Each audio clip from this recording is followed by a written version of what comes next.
In today's video, I'm going to teach you how to connect Calendly to n8n. If you find this useful, consider subscribing and liking the video. To get started, let's first ensure you have both your Calendly and n8n accounts ready. I'm assuming you already have accounts set up on both platforms. If you don't yet have one, take a moment to register before we proceed.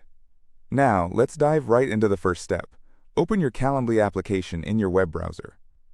If you're not already logged in, go ahead and log into your account. The interface should be straightforward, guiding you to your dashboard. Once you're logged in, take a look at the left-hand side of your screen. You should see a menu that includes several options. Among these options, there's one labeled Integrations. Click on it. This section is where you can manage how Calendly connects with various applications and services. Once you've opened the Integrations menu, locate another button that says Manage, and click on that as well.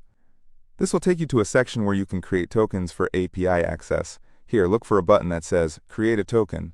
Go ahead and click on it. Once you click this button, you'll need to enter a name for your token. It's a good idea to use a descriptive name so you remember what it's for. Something like n8n integration will do just fine. After entering the name, you'll need to wait a little bit for a one-time password, or OTP, to be generated. Typically, you should wait around 10 seconds for this process to complete.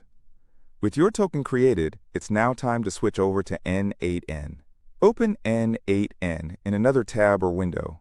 Here, you'll be greeted by your dashboard. At the top of the dashboard, you should see an Add button. Click on it to access the options available for adding new workflows. You're looking for an option to add credentials. Simply click on the search bar and type Calendly. You should see Calendly pop up in the results. Select it and choose the option to create new credentials. When the new credentials window opens, it's time to take that token you created in Calendly. If you haven't already done so, copy it to your clipboard. Now, go back to n8n, and you'll see a field where you need to paste your Calendly token. Go ahead and paste it in that field. Once that's done, make sure to click on the Save button. This action will establish the connection between your Calendly and n8n. Congratulations! You've successfully connected Calendly to n8n. To ensure everything is functioning properly, try generating a workflow. You can do this by clicking on Execute within the n8n interface.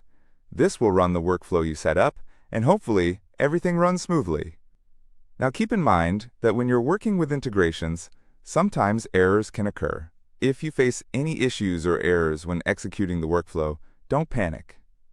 Double-check your token, and make sure you followed all steps accurately. Often, a simple oversight can lead to errors. If you continue to have problems, it may be worthwhile to check the n8n documentation for any updates or further troubleshooting tips. And that's a wrap. You've just learned how to connect Calendly to n8n. I hope you found this tutorial helpful. Remember, the integration allows you to automate your scheduling processes, making your workflow a lot more efficient. If you found value in this video and want to see more content like this, please consider subscribing and liking the video. Thank you for watching, and happy automating!